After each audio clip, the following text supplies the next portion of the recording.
ஆண்டவராகிய இயேசு கிறிஸ்துவின் பரிசுத்த நாமத்தினாலே இன்றைக்கும் இந்த புதிய மாதத்தினுடைய மாத பிறப்பு ஆராதனைக்கு இந்த அதிகாலை வேளையிலே வாஞ்சையோடு அவருடைய சமூகத்தை தேடி நாடி வந்திருக்கிற உங்கள் அனைவரையும் கர்த்தர் தாமே ஆசீர்வதிப்பாராக. அல்லேலூயா, அல்லேலூயா, அல்லேலூயா. கர்த்தருக்கு மகிமை உண்டாகட்டும். கர்த்தர் நல்லவர், அவருடைய கிருபை எப்பொழுதும் உண்டு. கர்த்தர் உங்களோடு இருப்பாராக. கர்த்தர் உங்கள் அனைவரையும் ஆசீர்வதிப்பாராக. கர்த்தருடைய சமூகத்தில் என்றைக்கும் எப்பொழுதும் எந்நாளும் அவருடைய பாதத்தை தேடுவதும் அவர் பாதத்தில் அமர்ந்திருப்பதும் ஒரு பெரிய பாக்கியம். பாக்கியம் என்று சொன்னால் இந்த வார்த்தைக்கு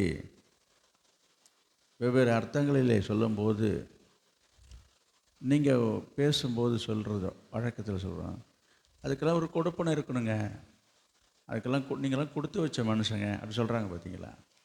அதை தான் நான் இப்போ சொல்கிறேன், நீங்கள்லாம் கொடுத்து வச்சிங்க.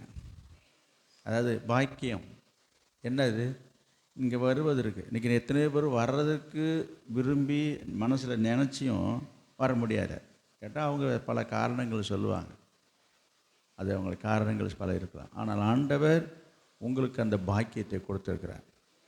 எனவே அதை நினச்சி ஆண்டவருக்கு நம்ம நன்றி சொல்லணும். மட்டுமல்ல, உண்மையாகவே சங்கீதக்காரன் தாவீது சொன்னது போல் 1000 நாட்களை பார்க்கிலும் உடைய பிரகாரங்களில் செல்லும், ஆமாம், ஆகாமிய கூடாரங்களிலே வாசமாக இருப்பதை பார்க்கலாம், தேவனுடைய ஆலயத்தின் வாசல் படியில் தங்கியிருப்பதே நாடுவேன்னு சொல்கிறார்.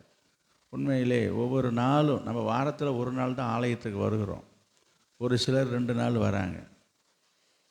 இது நம்ம மாதத்தில் ஒரு நாள் இது வைத்திருக்கிறோம். சிலர் நினைக்கலாம், நேற்றைக்கு தான் ஆராதனை நடந்துச்சு, ஞாயிற்றுக்கிழமை வந்தோம், அதுக்கப்புறம் காலையிலே இது என்னது. உங்களை நான் சொல்லலை, இந்த மாதிரிலாம் சில தாட், இந்த மாதிரிலாம் எண்ணங்கள் ஒரு சிலருக்கு வரும். அதனால் அதில் அலட்சியமாக அது ஒரு அசதியாக கருதுகிறார்கள். ஆனால் ஆண்டவர் உங்களுக்கு அப்படி அல்ல. உங்களுக்கு நல்ல ஒரு தெளிவையும் தெளிந்த புத்தியும் கொடுத்து, கர்த்தர் சமூகத்தை தேடுகிற ஒரு வார்த்தையை கேட்கிற, தியானிக்கிற ஒரு முகத்தை பார்க்கிற ஒரு வாஞ்சையை கர்த்தர் உங்களுக்கு கொடுத்துருக்கிறார். வாஞ்சையும் தவணமுள்ள ஆத்மாவை கர்த்தர் திருப்தியாக்குவார். அவன் என்னிடத்திலே வாஞ்சையாக இருக்கிறபடியினாலே நான் உன்னை விடுவிப்பேன். இதுதான் வாஞ்சை. வாஞ்சையாக நம்ம வந்திருக்கிறோம். கர்த்தர் உங்களை எல்லா தீங்குக்கும் விளைவிக்கி உங்களை பாதுகாப்பார். உங்களை கர்த்தர் ஆசீர்வதிப்பாராக. இப்பொழுது நாம் இந்த மாதத்துக்கான வாக்குத்தத்த வார்த்தையை நாம் கவனிக்கலாம். ஆதியாகமம் 40ஆம் அதிகாரம், ஆதியாகமம் 40வது அதிகாரம்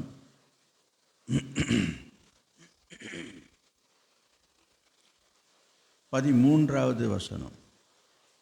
3 நாளைக்குள்ளே பார்வோன் உன் தலையை உயர்த்தி உன்னை மறுபடியும் உன் நிலையிலே நிறுத்துவார். முன்னே அவருக்கு பானம் கொடுத்து வந்த வழக்கத்தின்படி பார்வோனின் பாத்திரத்தை அவர் கையிலே கொடுப்பாய்.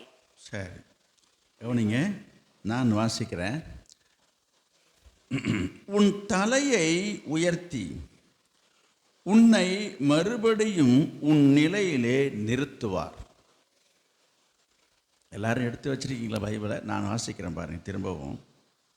உன் தலையை உயர்த்தி உன்னை மறுபடியும் உன் நிலையிலே நிறுத்துவார். இதுதான் ஆண்டவர் உங்களுக்கு கொடுத்திருக்க வார்த்தை.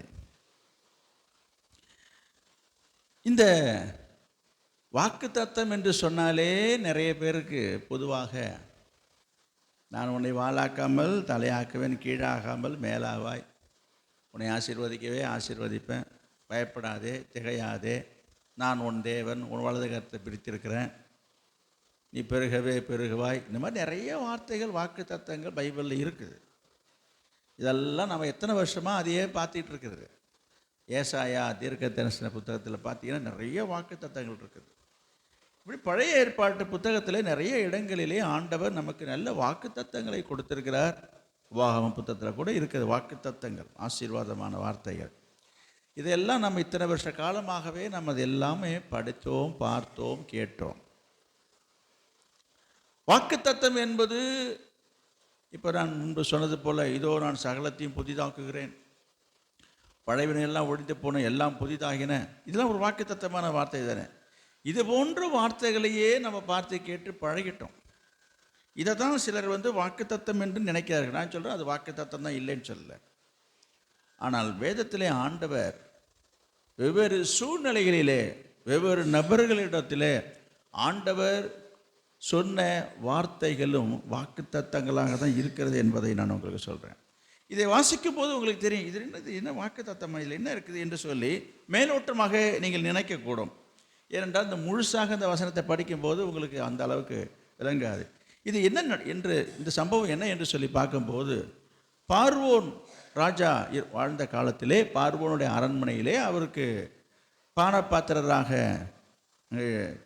இந்த சம்பவம் முழுசாக இதில் விவரித்து சொல்லப்பட்டிருக்குது.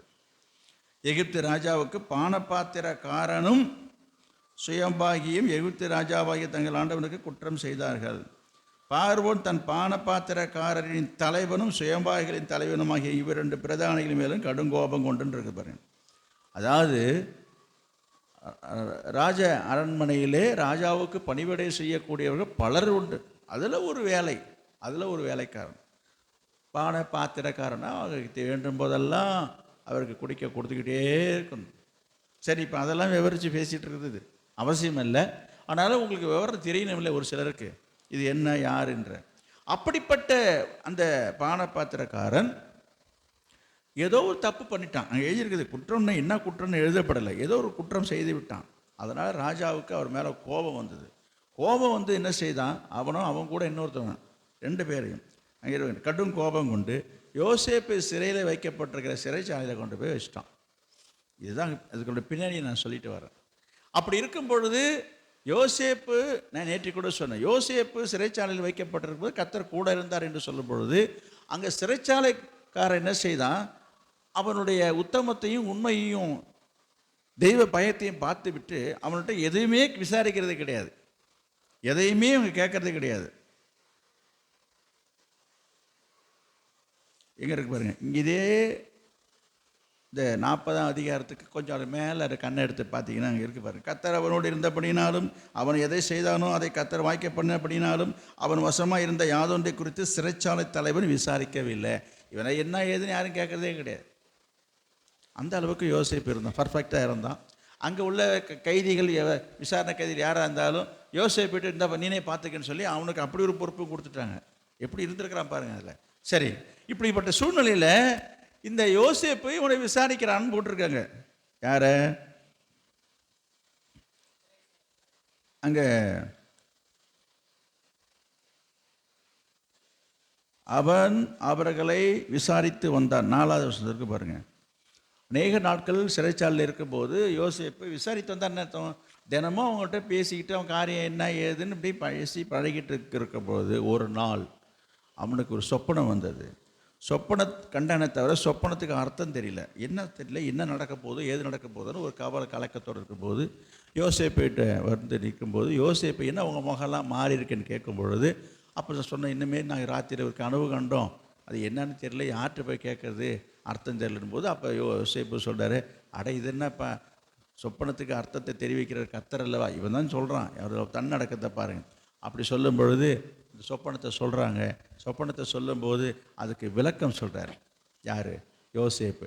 அதை தான் நம்ம இங்கே படித்தோம் 13வது வசனத்தில். அதற்கு யோசேப்பு அந்த அந்த அந்த அந்த சொப்பனத்துக்கு விளக்கம் சொல்கிறார். அந்த 3 கொடிகளும் 3 நாளைக்குள்ளே பார்வோன் உன் தலையை உயர்த்தி உன்னை மறுபடியும் உன் நிலையிலே நிறுத்துவார். அதாவது நீ இழந்து போன வேலையை திரும்பவும் உனக்கு தருவார், நீ திரும்பவும் அதே வேலையை செய்வ, அதே ராஜாட்ட இருப்பேன்னு சொல்லும்போது இந்த சொப்பனத்துக்கு விளக்கம் கொடுக்கும்போது எவ்வளோ சந்தோஷமாக இருக்குது பாருங்கள். இதுதான் இந்த சம்பவம். அந்த சம்பவத்தின் பின்னையில் சொல்லப்பட்ட வார்த்தை தான் இது. இதை தான் இன்றைக்கு உங்களுக்கு ஒரு வாக்குத்தத்தமாக அதிலிருந்து ஒரு சில வார்த்தைகளை நான் எடிட் பண்ணி உங்களுக்கு நான் எடுத்து சொல்லிக் கொண்டிருக்கிறேன். அது என்னவென்று சொன்னால், உன் தலையை உயர்த்தி உன்னை மறுபடியும் உன் நிலையிலே நிறுத்துவார். இது அந்த இடத்திலே அந்த அந்த பானபாத்திரக்காரனுக்காக சொல்லப்பட்டிருந்தாலும் கர்த்தர் இன்றைக்கு இந்த மாதத்தில் இங்கே வந்திருக்கிற உங்களை பார்த்து ஆண்டவர் சொல்கிறாரு, அந்த மனுஷனுக்கு செய்தது போல நடந்தது போல உன் வாழ்க்கையிலையும் உங்கள் குடும்பத்திலையும் ஆண்டவர் உங்கள் தலையை உயர்த்தி உன்னை மறுபடியும் உன் நிலையிலே நிறுத்துவார். எந்த இடத்துல நீ தலை குனிந்தாயோ, எந்த இடத்துல நீ தலை குனிந்து இருக்க வேண்டிய ஒரு சூழ்நிலை ஏற்பட்டதோ, எதனால் யாரால் எதனால் நீ ஒரு தலை குனிந்து அல்லது உனக்கு தலை குனிவு ஏற்படுகிறது போல ஒரு சூழ்நிலைகள் உனக்கு நடந்ததோ, யாரால் நடந்ததோ, எதனால் நடந்ததோ, எங்கே நடந்ததோ, எப்படி நடந்ததோ, ஆண்டவர் சொல்லுகிறார் உன் தலை அதே இடத்துல ஆண்டவர் உன் தலையை உயர்த்தி உன்னை மறுபடியும் உன் நிலையில் நிறுத்துவார்.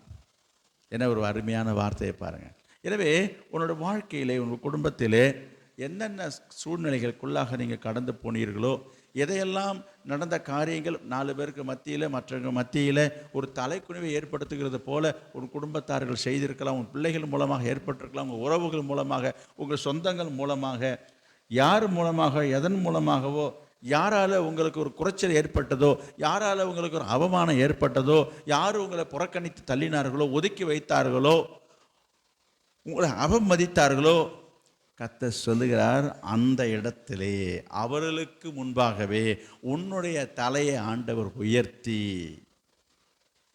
என்ன செய்வார்? உன்னை மறுபடியும் உன்னை நிலைக்கு. இன்றைக்கு உன்னுடைய நிலைமை எப்படி இருக்கிறது? ஒருவேளை நொடிந்து போயிருக்கலாம், உடைந்து போயிருக்கலாம். சொல்லுவாங்க சிலருடைய, இன்றைக்கு என் கையில் பணம் இல்லை, வருமானம் இல்லை, வசதி இல்லை, அதனால் எல்லாரும் என்ன செய்யலை, என்னை யாரும் மதிக்க மாட்டுறாங்க, என்னை எல்லோரும் ஒதுக்குறாங்க, என்னை எல்லோரும் புறக்கணிக்கிறாங்க, என்னை அவமதிக்கிறாங்க என்று சொல்லக்கூடிய சில நிலையில் இருக்கும்.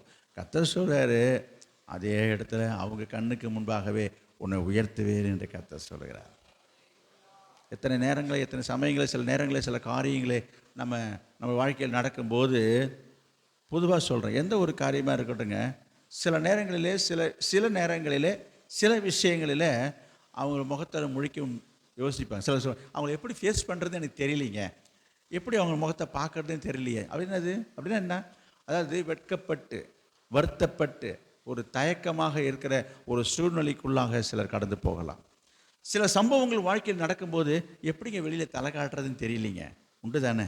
இப்படிலாம் நமக்கு வாழ்க்கையில் குடும்பத்தில் நடக்கிறது தானே. வாழ்க்கையில் ஐயோ இந்த நடந்த காரியத்தை எல்லாருக்கும் தெரிஞ்சு போச்சு, எல்லோரும் பார்த்துட்டாங்க, எல்லாருக்கும் கேள்விப்பட்டாங்க, எல்லாருக்கும் தெரியுது, நான் இதோட நான் வெளியில் போனால் எல்லோரும் என்னை ஒரு மாதிரி பார்க்குறாங்க, அவங்க ஏறெடுத்து பார்க்குறதுக்கே எங்கள் மனசு துணியில்லை.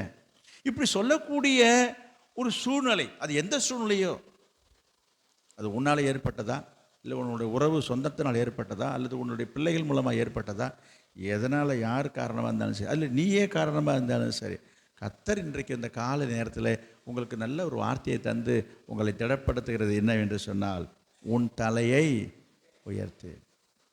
பாருங்க, சில நேரங்களில் நான் சொன்னது போல் போகும்போது என்ன செய்வாங்க, சில பேர் தலையை நட்டுக்கிட்டு போவாங்க. பற்றியா இவங்க பண்ணுறதெல்லாம் பண்ணிவிட்டு எப்படி போக முடியும்? சில பேர் தலையை நட்டு, இன்னும் சில பேர் என்ன செய்வாங்க, இன்னும் சில பேர் மூஞ்சி திருப்பிட்டு போவாங்க. எப்படி அவங்கள ஃபேஸ் பண்ணுறது? இன்னும் சில பேர் இருக்கிறாங்க, என்னது எப்படி சொல்கிறது, அது நீங்கள் பேசுகிறதான் சொல்கிறேன். போகிறேன் பாரு, தலையில் துண்டை போட்டு போகிறேன் பாரு, உண்டா இல்லைங்களா? ஏங்க இதெல்லாம் நம்ம அன்றாட வாழ்க்கையில் நம்ம பேசுகிற வார்த்தை, ஊரில் உலகத்தில் நடக்கிறத சொல்கிறோம். என்ன நடந்தது தெரியுமா உனக்கு? அதெல்லாம் அப்படி அவ்வளோதான், தலையில் துண்டை போட்டு போக வேண்டியதான். அப்படின்னா என்ன அர்த்தம்? ஒரு தலை குனிவான விஷயம் தானே. நான் என்ன சொல்ல வரேன்னா, இது போல் எந்த ஒரு காரியமாக இருந்தாலும் சரி, கர்த்தர் இன்றைக்கு சொல்கிற வார்த்தை என்ன? உன் தலையை உயர்த்தி உன்னை மறுபடியும் அப்போ நீ எந்த நிலையிலிருந்து விழுந்தாய், நீ எந்த நிலையிலிருந்து விழுந்தாய், நீ எந்த நிலையிலிருந்து விழுந்தாய் என்பதை அறிந்து ஆண்டவர் திரும்பவும் என்ன செய்வார்? உன்னை அந்த இடத்துல கொண்டு வந்து நிறுத்துவார். பிரைஸ் எல்லாம். இப்படி சம்பவங்கள், இதுக்கு வேதத்தில் ஆதாரம் இருக்குதா? இது ஒரு வசனம், அது வார்த்தை, நான் பார்த்துட்டோம், முடிஞ்சிச்சு பிரசங்கம். இப்போ இன்னைக்கு இப்படி நடந்திருக்குதா என்பதை நான் 2-3 காரியங்களே இருக்கிற நேரத்துக்குள்ளாக நான் சில சம்பவங்கள் மூலமாக அதை உங்களுக்கு நான் காட்ட விரும்புகிறேன். இதே போல சம்பவங்கள் சில தேவ மனுஷனுடைய வாழ்க்கையிலே நடந்திருக்கிறது. என்ன நடந்திருக்குது என்று பார்க்கலாம். மொத்தம் 3 நபர்களை நான் உங்களுக்கு காண்பிக்க விரும்புகிறேன். முதலாவதாக நான் சொல்ல வருகிற காரியம், இந்த சம்பவம் நடந்ததா என்று சொல்லி பார்ப்பீன்னு சொன்னால் 40ஆம் அதிகாரத்தில் என்னது 20வது வசனத்தை பாருங்க. 20வது வசனம், 3ஆம் நாள் பார்வோனுடைய ஜனன நாளாயிருந்தது. அவன் தன் ஊழியக்காரர் எல்லாருக்கும் விருந்து பண்ணி பானபாத்திரக்காரருடைய தலைவன் தலையையும் சுயம்பாய்களுடைய தலைவன் தலையையும் தன் உத்தியோகஸ்தரின் நடுவே உயர்த்தி பானபாத்திரக்காரனின் தலைவனை பானம் கொடுக்கிற தன் உத்தியோகத்திலே மறுபடியும் வைத்தான். அந்தபடியே அவன் பார்வோனுடைய கையிலே பாத்திரத்தை கொடுத்தான். சுயம்பாவின் சரி, யோசேப்பு அவர்களுக்கு சொன்ன அர்த்தத்தின்படியே சம்பவித்தது. அதுதான் நமக்கு தேவை. கவனிங்க, சொல்ல வந்தது என்னன்னா, அப்போ இது நடந்துச்சு. யோசேப்பு இந்த சொப்பனத்துக்கு அர்த்தம் சொல்கிறாரு, அந்த அர்த்தம் நடந்ததுன்றதையும் நம்ம இங்கே பார்க்குறோம். நான் இன்றைக்கு சொல்கிறேன், ஆண்டவர் இன்றைக்கு உங்களை பார்த்து இந்த வார்த்தையின் மூலமாக உங்களோட பேசி கொண்டிருக்கிறாரு. இதுவும் உங்கள் வாழ்க்கையில் நடக்கும், பலிக்கும், இது நடக்கும், இது நிறைவேறும். சரி, நாம் சில உதாரணங்களை நான் உங்களுக்கு காட்ட விரும்புகிறேன். முதலாவது தாவீதை பற்றி பார்ப்போம். 2 சாமுவேல் 15ஆம் அதிகாரம். 2 சாமுவேல் 15ஆம் அதிகாரம். 2 சாமுவேல் 15ஆம் அதிகாரம் 14வது வசனம். அப்பொழுது தாவீது தன்னிடத்தில் உள்ள தன்னுடைய எல்லா ஊழியக்காரரையும் நோக்கி, எழுந்து ஓடி போவோம். எழுந்து ஓடி போவோம். யாரு எழுந்து ஓடிடாதீங்க, படிங்க. இல்லாவிட்டால் நாம் அப்சலோமுக்கு தப்ப இடமில்லை. அவன் தீவிரத்து நம்மிடத்தில் வந்து.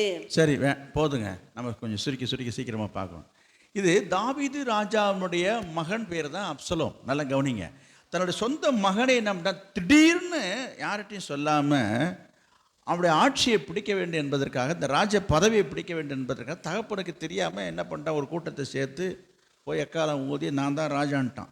இந்த செய்தி தாவீதுக்கு வந்து எட்டுது. இங்கே பாரியா, உங்கள் மகன் இந்த மாதிரி ஒரு காரியம் பண்ணுறான்னு சொல்லி இந்த செய்தி கேட்ட உடனே என்ன சொல்கிறாங்க போட்டிருக்கு, அப்பொழுது தாவீது தன்னுடைய எல்லா ஊழியக்காரரை நோக்கி என்ன சொன்னார், எழுந்து ஓடி போவோன்றாரு. யார்? தாவீது சொல்கிறாருங்க. அவன் நிலைமையை நினச்சி பாருங்க. சொல்லி போயிட்டு ஓடியே போயிட்டாரு. எழுந்து ஓடி போன்னு சொல்லிட்டு ஓடியே போயிட்டார். ஓடி போனவர் என்ன செய்தார் பாருங்க. 15ஆம் அதிகாரம் 30வது வசனத்துக்கு வாங்க. தாவீது தன் முகத்தை மூடி வெறுங்காலால் நடந்து அழுது கொண்டு ஒலிவமலையின் மேலே ஏறி போனான். அவனோடு இருந்த சகல ஜனங்களும் முகத்தை மூடி அழுது கொண்டு ஏறினார். பார்த்தீங்களா, நம்ம இது ஏற்கனவே பார்த்துருக்குறோம், படித்திருக்கிறோம், தெரியும் ஒரு சம்பவம். நான் எங்கே வரேன்றதை யோசித்து பாருங்க. அப்புறம் தன்னுடைய சொந்த பிள்ளைனாலே மகனால அவனுக்கு ஒரு தலைக்குடிவு ஏற்பட்டு விட்டது என்று நான் சொல்ல வருகிறேன். எழுந்தான், ஓட வேண்டியதாங்க. எதுக்குங்க அங்கே என்ன போட்டிருக்குது, தன் முகத்தை மூடிட்டு எதுக்கு போகிறான்னு நான் உங்களுக்கு தான் கேட்குறேன். கொஞ்சம் யோசிச்சு பாருங்களேன். அப்போ அவனுக்கு ஒரு அவமானமாக இருந்திருக்குது, வெட்கமாக இருந்திருக்கு, வேதனையாக இருந்திருக்கு, வருத்தமாக. நான் இப்போ தானே சொன்னேன், சில நேரங்களிலே நம்ம வாழ்க்கையிலே சில காரியங்கள் நடக்கும்போது தெருவில் நடக்க முடியாமல் என்ன செய்வாங்க சில பேர், அதுதானே சொல்லுவாங்க, தலையில் துண்டை போட்டு போகிறான் பாரு, முக்காடை போட்டு போகிறான் பாரு, யாருக்கும் தெரியாதபடி முகத்தை மறைச்சிக்கிறான் பாரு. உண்டா இல்லைங்களா?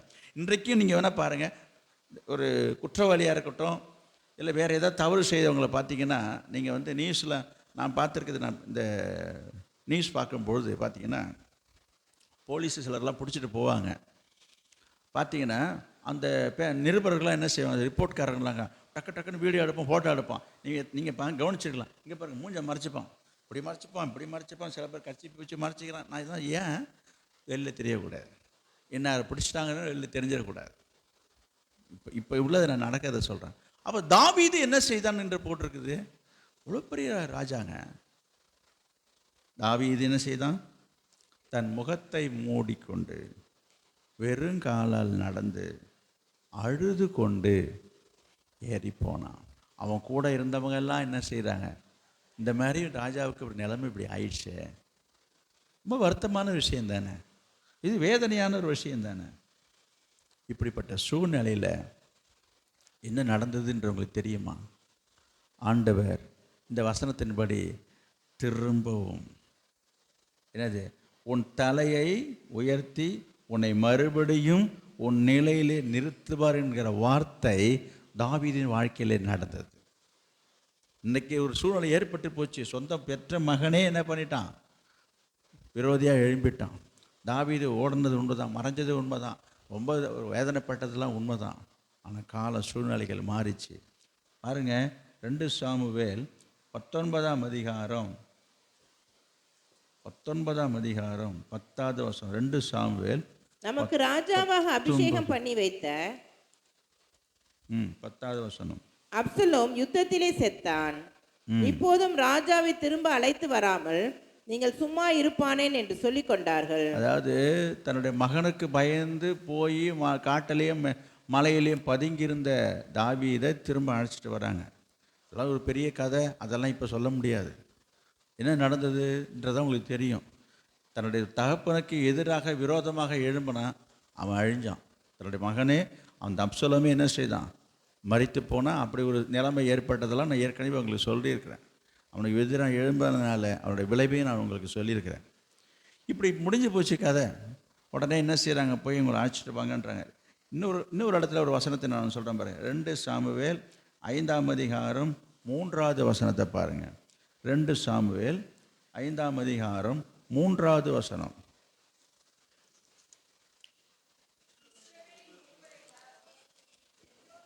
இஸ்ரவேலின் மூப்பர் எல்லாரும் எப்ரோனிலே ராஜாவினிடத்தில் வந்தார்கள்.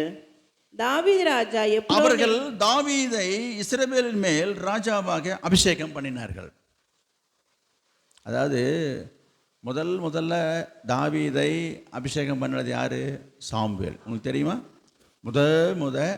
என்னது, ஆண்டவர் சாமுவேல்கிட்ட சொல்கிறாரு, நீ போய் ஈசாய் வீட்டுக்கு போகும்போது எல்லாரும் காக்கும்போது இவனை நான் தெரிஞ்சிக்கலன்னு சொல்கிறாரு. இவன் காட்டில் இருக்கிறாரு, அப்புறம் ஆடு மேய்ச்சிட்டு இருக்கிறான், அவரை வரவழைக்கிறது நான் தான் இவனை தான் நான் தெரிஞ்சுக்கிட்டேன்னு சொல்லும்போது முதல்ல ஆண்டவர் சொல்கிறார், இவனை தான் நான் தெரிஞ்சுக்கிட்டேன், இவனை தான் நீ ராஜாவாக அபிஷேகம். நான் சொல்ல வந்தது, ஏற்கனவே அபிஷேகம் பண்ணப்பட்டவன் ராஜாவாக அபிஷேகம் பண்ணப்பட்டவன் இதா. ஆனால் பல சூழ்நிலை நிமித்தமாக அவன் அந்த பதவியில் இருக்க முடியாமல் போனது, சவுல் இருக்க வரைக்கும். அதுக்கப்புறமா நடந்தது தான் நான் சொல்கிறேன். ஆண்டவர் தான் செய்த காரியத்தை நிலைநிறுத்தினார், உறுதிப்படுத்தினார் என்று சொல்ல வருகிறார். என்னது, மீண்டுமாக என்ன செய்ததாக அங்கே பார்க்குறோம், அவனை ராஜாவாக அபிஷேகம் பண்ணுகிறதை பார்க்குறோம். இது 2. 3வதாக எப்போ தன்னுடைய சொந்த மகன் மூலமாக துரத்தப்பட்டு தாவீது இங்கும் அலைஞ்சு தெரிஞ்சு கொண்டிருக்கும் போது யார் அவனுக்கு விரோதமாக எழும்புறாங்களோ அவன் இறந்துட்டான். இதுக்கு தாவீது காரணம் இல்லை, வருத்தமான விஷயந்தான். இதை பற்றி நான் உங்களுக்கு தனியாக செய்தி கொடுத்தாச்சு. பாருங்கள் முடிவு என்னாச்சுன்னு பாருங்கள். ஆண்டவர் என்ன செய்கிறாரு, திரும்பவும் தாவீதை அதே இடத்துல கொண்டு வந்து உட்கார வைக்கிறார். அதுக்கு தான் நான் சொல்ல வந்தேன். சரி, இந்த நிலையை அடைய, இந்த பாதையை கடந்து வர, இந்த சூழ்நிலைகளை மீண்டு வர தாவீது என்ன செய்ய வேண்டியதாக இருந்தது? தாவீதுக்கு நடந்தது உண்மைதான். தாவீதுக்கு முன்னதாக ஒரு துன்ப துயரத்தை நான் சொன்னேன். தலையை மூடிட்டு போனானே, முகத்தை மூடிட்டு போனான், அழுதுகிட்டு போனான். பாருங்கள், இப்படி வேதனையாய் கடந்து போன வாழ்க்கையில் ஆண்டவர் ஒரு பெரிய மாற்றத்தை திருப்பு முனை ஏற்படுத்தி திரும்பவும் அவனை தாவீதை இந்த ராஜாவாக கொண்டு வந்ததை நான் உங்களுக்கு சொல்லி சுருக்கமாக முடிச்சிட்டேன். ஆனால் இந்த சூழ்நிலையை கடந்து வருவதற்கும் இதிலிருந்து அவன் மீண்டு வருவதற்கும் அவன் செய்ய வேண்டிய, அவன் செய்த காரியங்கள் என்ன என்பதையும் நம்ம பார்க்கணும். உங்கள் வாழ்க்கையிலே ஆண்டவர் அப்படிப்பட்ட ஒரு காரியத்தை செய்ய ஆசையாக தான் இருக்கிறார், ஆர்வமாக ஆவலாக இருக்கிறார் தான். ஆனால் நீங்கள் கடந்து போக வேண்டிய பாதைகள் சில இருக்கிறது என்று நான் உங்களுக்கு சொல்ல வருகிறேன். என்ன செய்யணும் அதற்கு? தாவீது என்ன செய்தான்? 2 சாமுவேல் 16ஆம் அதிகாரத்தில் 2 சாமுவேல் 16ஆம் அதிகாரத்தை எடுத்து பாருங்கள். நம்ம அடிக்கடி நான் உங்களுக்கு 1000 தடவை சொல்லியாச்சு. அது 2 சாமுவேல் 16ஆம் அதிகாரத்தில் 6லிருந்து 14 வரை உள்ள வசனங்களை பார்க்கும்போது தன்னுடைய சொந்த மகனால் தாவீது புறக்கணிக்கப்படும் பொழுது, அவமதிக்கப்படும் பொழுது அவனுக்கு நேரிட்ட ஒரு சந்தர்ப்ப சூழ்நிலையை தான் உங்களுக்கு நான் பலமுறை சொல்லிட்டேன். சீமேய் என்கிற ஒரு மனுஷன் என்ன செய்கிறான்? சீமேய் என்ன செய்கிறான்? 16ஆம் அதிகாரம் 6வது வசனம். சகல ஜனங்களும் தாவீதின் மேலும் தாவீது ராஜாவுடைய சகல ஊழியக்காரன் மேலும் கற்களை எறிந்தான். கல் விட்டு கிடாசுறான், கல்லால் அடிக்கிறான், அப்புறம் தூஷிக்கிறான் இல்லைங்களா? சீமேய் அவனை தூஷித்து, இரத்த பிரியனே, பேலியாளின் மனுஷனே, தொலைந்து போ. எவ்வளவு, அதாவது அவன் எவ்வளவு நிந்தைகளை அவமானங்களை சந்திக்க வேண்டியது. இதுக்கெல்லாம் யாருங்க காரணம்? இதுக்கெல்லாம் யாரு காரணம்? சரிங்க, தன்னுடைய சொந்த பிள்ளையே, அதை தான் தாவீதே சொல்கிறார், அவன் வாயாலேயே அங்கே சொல்கிறாரு. என்னது, இந்த மாதிரிலாம் பேசும்போது இதெல்லாம் கேட்க முடியல, காது புளிச்சு போகுது, கூட இருக்கிறவங்களாம் மனசு ரொம்ப பதைக்குது, ரொம்ப துடிக்கிறாங்க. என்னங்க இந்த மாதிரி ஏது இவன் யார், அவன் இதை பேசுறதுக்கு இவன் யார் அவன்? அப்போது சிறுவாயின் குமாரன் என்ன சொன்ன, அபிஷாய் ராஜாவை பார்த்து 9 இருக்க பாருங்க, இந்த செத்த நாய் ராஜாவாகிய என் ஆண்டவனை தூஷிப்பானேன், நான் போய் அவன் தலையை வாங்கி போட்டுவான். என்னங்க அவெல்லாம் ஒரு நாய், உயிரோடு இல்லை, நாய் கூட இல்லை, செத்த நாய், நாய்க்கு சமம். இவன் உங்களை பேசிகிட்டு இருக்கான். இந்த நிலைமைக்கு யாருங்க காரணம்? சொந்த பிள்ளையால் வந்த வினை தானே இது, தன் சொந்த மகனால் வந்த வினைவேது. அதற்கு ராஜா, சிறுவாயின் குமாரனே, எனக்கு உங்களுக்கும் என்ன, அவன் என்னை தூஷிக்கட்டும், தாவீதை தூஷிக்க வேண்டும் என்று கர்த்தர் சொல்லுகிறார். சொல்லிட்டு என்ன சொல்றாரு, 11 இருக்கு பாருங்க, இதோ என் கற்ப பிறப்பான என் குமாரனே என் பிராணனை வாங்க தேடும் பொழுது, இந்த பென்யமீனன் எத்தனை அதிகமாய் செய்வான். நான் பெத்த பிள்ளையே எனக்கு விரோதமா இருக்கு, வளர்த்த கடை மார்பல பாயின்னு சொல்றாங்கல்ல, நான் பெத்ததே எனக்கு மாரி பேசிட்டு இருக்குது, அப்புறம் ஏன் ஊர் பேசாது, ஊரில் உள்ள பேச மாட்டான். இன்றைக்கு நிலைமை அதுதான் நம்ம குடும்பத்தில். அதாவது என்னது, என்ன ஊர் 2 பட்டா, ஒரு பழமொழியாக சொல்லுவாங்க, ஊர் 2 பட்டா அப்படி சொல்கிறாங்க பாருங்க. அது என்னது, சரி, அது உங்களுக்கு தெரியும். அப்போ நம்ம குடும்பத்தில் ஒரு குழப்பம் ஏற்படுதா, ஒரு பிரச்சனை ஏற்படுதுன்னா எல்லாருக்கும் ரொம்ப நெல்வாக போயிடும், எல்லாருக்கும் இலக்காரமாக போயிடும். எல்லாம் சும்மா என்னது, இங்கே சொன்னது மாரி நாய்க்குட்டிக்கு மாரி இருக்கிறது கூட நம்மளை பேசும். நாய்க்கு சமமாக, நாயை விட கேவலமாக இருக்கிறது கூட நம்மளை நாய் மேலே பார்க்கும், பேசும். இதெல்லாம் ரொம்ப கஷ்டம் தானே. நான் என்ன சொல்கிறேன், தாவீது எப்படிப்பட்ட ஒரு கருகலான கடுமையான சூழ்நிலைக்குள்ளே போனார் என்பதை நான் சொல்கிறேன், சும்மா இல்லை. அவருடைய பாதையை நினச்சி பாருங்க. இதெல்லாம் யாரால் வந்தது? அதை அவர் சொல்கிறாரு, அதை அவர் சொல்லி காட்டாரு. அடே, நான் பெத்த பிள்ளையே எனக்கு எதிராக நிற்கிது, அப்புறம் ஊரா விட்டு பிள்ளைங்க என்ன பேசாது, எல்லாம் பேசதாங்க செய்வாங்க, பேசினா அப்புறம் போ. இருக்க முடியுதா உங்களால்? இருக்க முடியுமா? இதெல்லாம் இதே போல் சூழ்நிலைங்க கடந்து போகும், மனசு எவ்வளோ வேதனைப்படும். இதுக்கெல்லாம் காரணம் இவன் தானே, இவன் பண்ணினது நெளிவு தானே. எல்லாம் நம்ம ஊரில் நம்மளை 4 விதமாக பேசுகிறாங்க. நான் சொல்கிறேன், பேசுனாங்கன்னு சொல்லிட்டு நிற்கிறதோட இல்லை, தாவீது என்ன செய்தான் 11 தான் பார்க்குறோம். அவன் தூஷிக்கட்டும், அப்படி செய்ய கர்த்தர் அவனுக்கு கட்டளையிட்டு இருக்கிறார். ஒருவேளை கர்த்தர் என் சிறுமையை பார்த்து இந்த நாளில் அவன் நிந்தித்த நிந்தனைக்கு பதிலாக எனக்கு நன்மையை சரி கட்டுவார் என்றார். போதும் சொல்றாரு, பரவாயில்லப்பா, அவன் பேசினா போகிறான், சொன்னா போகிறான், செய்தா போகிறான், பேசிட்டு போனா போகிறான், எல்லாத்தையும் பார்த்து ஆண்டவர் என்ன செய்வார், எனக்கு நியாயத்தையும் நீதியும் சரி கட்டுவார். அதாவது அவன் கடந்து போனதுன்னு நான் சொல்கிறேன். இப்படி இவர் சொல்லி அந்த பாதையை கடந்து போனதுக்கு அப்புறமா தான் ஆண்டவர் என்ன செய்கிறாரு, கிரியை செய்கிறாரு. அவன் மீண்டும் என்ன செய்கிறான், வந்தானா வரலையா? நான் சொல்ல வந்தது, உங்கள் வாழ்க்கையினுடைய சூழ்நிலையிலே நீங்கள் எந்த பாதையிலே கடந்து போனாலும் சரி, நீ எந்த சூழ்நிலையிலே நீ கடந்து போனாலும் சரி, என்ன செய்யணும்? தாவீது இங்கே என்ன செய்தான்னா, தன்னுடைய மகன் தன்னுடைய பதவியை, அதாவது இந்த ராஜ பதவியை தேடி வரும்பொழுது என்னது, திருட்டுத்தனமாக தான் எடுத்துக்கிட்டான், நயவஞ்சகமாக தான் எடுத்துக்கிட்டான், விட்டு கொடுத்து ஒதுங்கி போனான்னு நான் சொல்கிறேன். அவன் நினச்சிருந்தான்னா, தாவீதை சொல்கிறான், அவன் நினச்சிருந்தான்னா கோலியாத்தை வீழ்த்தின தாவீதுக்கு மற்றவங்க அத்தனை பேருமே ஒரு சுண்டு விரலுக்கு ஆகுமா, அவன்லாம் சுண்டு விரலுக்கு ஆகும், சுண்டக்கா. ஆனால் தாவீது யார்கிட்டையும் எந்த பிரச்சனையும் இல்லாமல் ஒதுங்கி போனான், பொறுமையாக இருந்தான், விட்டு கொடுத்தான். அது மட்டுமில்லை, அவமானங்களை சகித்து கொண்டான், பொறுத்து கொண்டான், பொறுமையாக இருந்தான். ஏன்னா தேவன் மேலே ஆண்டவர் மேலே எந்த ஒரு குறையும் குற்றமும் சுமத்தலாம தன்னுடைய நிலைமையை நினச்சி, இதுக்கெல்லாம் ஆண்டவர் தான் சொல்கிறாங்க. நிறைய பேர் முறுமுறுப்பாங்க, சில பேர் இதெல்லாம் ஆண்டவர் பார்த்துக்கிட்டு தானே இருக்கிறாரு, இதெல்லாம் கேட்க மாட்டாரு என்று சொல்லி அவன் யாரையும் குறை சொல்லலை. கூட இருக்கிறவங்க அவனை ரொம்ப அதிகமாக இந்த விஷயங்களை அவங்க ரொம்ப அவனை இன்டியூஸ் பண்ணும் பொழுது அதுக்கு அவன் அடிப்பணியவே இல்லை, பொறுமையாக இருந்தான். காரியத்தை சாதித்தான். கர்த்தர் என்ன செய்தார்? சூழ்நிலைகளை மாற செய்தார். நான் உங்களுக்கு சொல்கிறேன், உங்கள் வாழ்க்கையில் இதே போல் ஒரு சூழ்நிலைக்குள்ளே நீங்கள் கடந்து போயிட்டுருக்கீங்கன்னு சொன்னால் உங்களுக்கும் திரும்பவும் ஆனால் நீங்கள் ஒரு காரியத்தை செய்ய முக்கியமானது ஒரு காரியம் என்னன்னா, தாவீதை போல் என்ன செய்யணும்? பொறுமையாக இருக்கணும், அமைதியாக இருக்கணும், விட்டு கொடுக்கணும், எல்லாவற்றையும் சகிக்கணும். ஆண்டவர் விட்ட வழிக்கு நம்மளை ஒப்பு கொடுத்துட்டு நீ கம்முன்னு இருந்தீங்கன்னா கர்த்தர் என்ன செய்வார்? மீண்டும் கர்த்தர் உங்களை என்ன செய்வார்? உன் தலையை உயர்த்தி உன்னை மறுபடியும் உன் நிலையிலே நிறுத்துவார். உன் தொழிலிலே, வியாபாரத்தில், சரிங்களா, உன் குடும்ப வாழ்க்கையில்.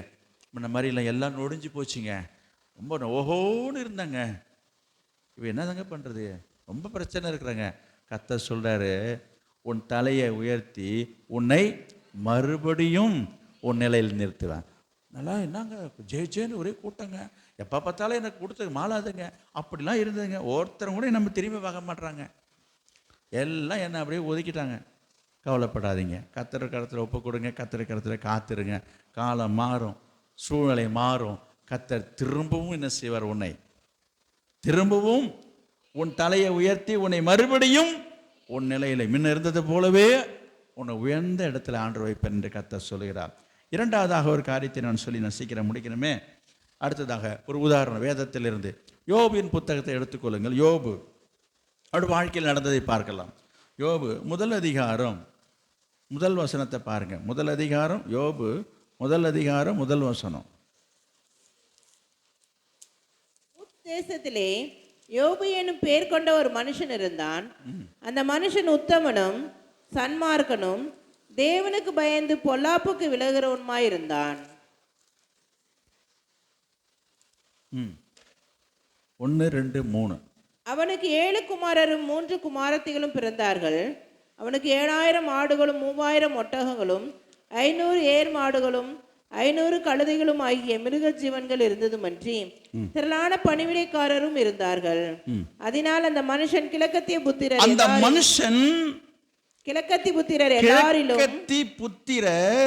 எல்லாரிலும் பெரியவன். கவனிங்க, யோபு சாதாரண ஆள் இல்லைங்க, பெரிய பெரிய பணக்காரன், வசதி படைச்சவன் தான். அங்க ஒரு வார்த்தை சொல்லப்பட்டிருக்கு பாருங்க, அந்த ஊர்ல யாரு அவரு? அந்த ஊருக்கே பெரிய ஆளுங்க சொல்றாங்களே, அந்த ஊர்லேயே அவங்க தான் பெரிய பணக்காரன். அந்த போல ஒரு பெரியவனா இருந்தான் என்று எழுதியிருக்கிறது. அப்படி வாழ்ந்த குடும்பங்க, அப்படி வாழ்ந்தான், அப்படி இருந்தான். என்ன இருந்துன்னு போட்டிருக்கு எல்லாம்? 7000 ஆடு, 3000 ஒட்டகம், 500 ஏறு மாடு, 500 கழுதை. இது இல்லாமல் வேலைக்காரர்களை ஏகப்பட்ட பேர், 10 பிள்ளைங்க. அந்த ஊர்லேயே அந்த நாட்டிலே அவன் வாழ்ந்த நாட்களில் அவன் தான் பெரிய ஆள். அப்படி இருந்த வாழ்ந்த அந்த யோபனுடைய வாழ்க்கையில் நடந்தது என்னையா? இதெல்லாம் உங்களுக்கு தெரியும். சாத்தான் பிசாசு ஆண்டவர்கிட்ட போய் அனுமதி வாங்கிட்டு வந்து சோதிக்க வந்ததெல்லாம் நம்ம படித்தது தெரிஞ்ச கதை தானே உங்களுக்கு. சோதிக்க வரான். ஒரே நாளில் என்ன நடந்துச்சு? ஒரே நாளில் ஆடு மாடு ஒட்டகம் கழுதை எருது எல்லாம் செத்து போச்சு. அப்புறம் சரி, அதாவது பரவாயில்ல, 10 பிள்ளைகளும் ஒரே நாளில் ஒரே நேரத்தில் ஒரே இடத்துல 10 பிள்ளைகளும் இறந்து போகிறாங்க. இதெல்லாம் சாதாரண தாங்கிற விஷயமா? இதெல்லாம் நடந்தது உங்களுக்கு தெரியும். அதுக்கப்புறம் மிஞ்சி போயிருக்கிறது யார்? யோபு உங்கள் மனைவி மட்டும்தான். சரி, அவங்கள மிஞ்சி போயிருக்கிறான், அவனாவது நல்லா இருந்தானே. திரும்பியும் சாத்தான் வந்து அவனை சோதிக்கும் போது அவன் உடம்பெல்லாம் என்னது, கொடிய பருக்கள் வந்து ஓட்டை எடுத்துகிட்டு சொரிஞ்சிட்டு இருக்கிறான். கையால் சொரிஞ்சி மாரில் போட்டுருக்கு, ஓட்டை எடுத்துகிட்டு மேலே சுரண்டிட்டு உட்காந்துருக்கான். அந்த அளவுக்கு அவனுக்கு என்னது, ஒரு சரீரத்தில் தோலில் ஒரு பயங்கரமான ஒரு வேதனை. இந்த மாதிரி ஒரு சூழ்நிலையில் இருக்கும்போது மனைவி சொன்னதை நான் சொல்லட்டேன், அவன் மூலமாக பிரச்சனை. இப்படியெல்லாம் அந்த பாதையை கடந்து போனதை நான் உங்களுக்கு சொல்கிறேன். இப்படிப்பட்ட பாதையை கடந்து போகும்போது யோபுவின் வாழ்க்கையில் நடந்ததை 1, 2 அங்கும் இங்குமாக, அது 42 அதிகாரம் இருக்குங்க, எல்லாத்தையுமே சொல்ல முடியும். நான் ஒரு சில டிப்ஸ் உங்களுக்கு நான் கொடுக்குறேன் பாருங்க. என்ன நடந்தது? 16ஆம் அதிகாரம் 6வது வசனம். 16 யோபு 16:6.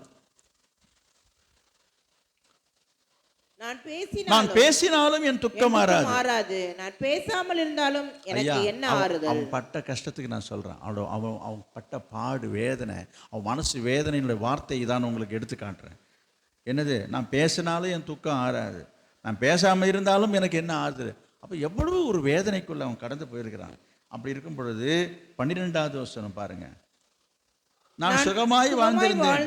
வாழ்ந்திருந்தேன். அவர் என்னை நறுக்கி என் பிடரியை பிடித்து என்னை நொறுக்கி என்னை தமக்கு லக்காக நிறுத்தினார். அதாவது உண்மையாகவே அவன் நல்ல சுகமாக நல்ல சௌக்கியமாக வசதியாக வாழ்ந்துட்டு இருந்தவன்.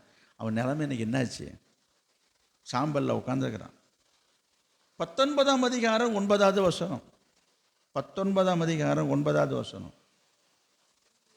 என்னிலிருந்த என் மகிமையை அவர் உரிந்து கொண்டு என் சிரசின் கிரீடத்தை எடுத்து போட்டா. என் சிரசின் கிரீடத்தை ஆண்டவர் எடுத்து போட்டுட்டாரியா? அடுத்தது 14வது வசனம். 14. என் பந்து ஜனங்கள் விலகி போனார்கள், என் சிநேகிதர் என்னை மறந்து விட்டார்கள். ஆமா, இந்த எந்த ஊர்லயும் சொல்றேன், எந்த சொந்தமா இருக்கட்டுங்க, எல்லாம் பணம் காசு இருக்கிற வரை தான் சொந்தம்லாம் நம்மளை சுத்திட்டு இருக்கோம். 10 ரூபாய் நம்மகிட்ட இல்லைன்னா நம்மளை கண்ட 8 நேரம் போயிடுவாங்க. இது உங்களுக்கு தெரிஞ்ச விஷயந்தான், தெரியாத நான் ஒன்றும் சொல்லலை. பணம் இருந்தால் தான் எல்லோரும் மதிக்கிறாங்க. பணம் இருந்தால் தான் 4 பேர் உன்னை தேடியும் வருவாங்க. உன்கிட்ட வசதி இருந்தால் தான், இல்லையா? இப்படி இருக்கும் பொழுது யோபுடைய நிலைமையை பற்றி நான் ஏற்கனவே சொல்லிட்டேன். அவ்வளோ பெரியவனாக பழசையாக வாழ்ந்தவன். இன்றைக்கி அவன் நிலைமை என்ன ஆச்சுங்க?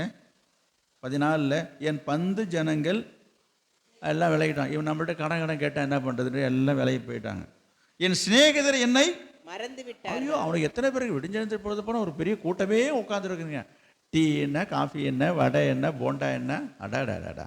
இன்றைக்கி நீங்கள் அந்த மாதிரி செய்துட்டு இருக்குன்னு வச்சிங்க. இப்போ உங்களை சுற்றி ஒரு கூட்டம் இருந்துக்கிட்டே இருக்கும். என்ன மாப்பிள்ளை, என்னென்னமோ அதுக்கு பேர் சொல்லி கூப்பிட்டுறாங்க. என்னமோ குறவுலாம் கொண்டாடிட்டு நிற்பாங்க வந்து. ஏன்னா சாயந்தரம் ஆன உடனே அப்புறம் பாட்டில் இது அது வேறு விஷயங்க. உங்களுக்கு இந்த உதாரணத்தை நான் சொல்ல முடியாது, உலகத்தில் நடக்கிறத சொல்கிறேன். அவங்க கூட போனாக்கா எல்லாம் எனக்கு சகலமும் கிடைக்கும்போது ஒரு கூட்டம் சுற்றிக்கிட்டே நிற்கும். போனால் டீ வாங்கி கொடுப்பாரு, வடை வாங்கி கொடுப்பாரு, எல்லாம் குறைக்கணும் போது யோசிச்சு பாருங்கள். இன்றைக்கி நம்ம சிங்கிள் டீக்கு நீங்கள் லாட்டி அடிக்கிறேன்னா நைஸாக கொண்டுக்கிட்டு எல்லாம் விதைக்கி போடுவாங்க. இதெல்லாம் தெரிஞ்ச விஷயந்தான். எங்கே வரேன் நான் சொல்ல வரேன்னா, என் சிநேகிதர் என்னை மறந்து விட்டார்கள். அப்போ அவங்க நிறைய ஃப்ரெண்ட்ஸ் இருந்தாங்க. 15வது வசனம். என் வீட்டு ஜனங்களும் என் வேலைக்காரிகளும் என்னை அந்நியனாக என்றான். அங்கே பாருங்க, வீட்டில் உள்ளவங்களே சொந்தக்காரங்களேருந்து வேலைக்காரி முத கொண்டு என்னை யாரோ மாரி பார்க்குறாங்க. அந்நியராக எண்ணுகிறார்கள். அவர்கள் பார்வைக்கு நான் ஐயோ ஐயோ. பார்த்தீங்களா? ஒரு நேரம் அவரை கண்டு அவர்களெல்லாம் வணங்கினதுன்னா நமக்கு வணங்கு கும்பிடு போட்டது என்ன, ஐயான்றது என்ன, அப்படிலாம் ஒரு பெரிய ஒரு உயர்வான நிலை.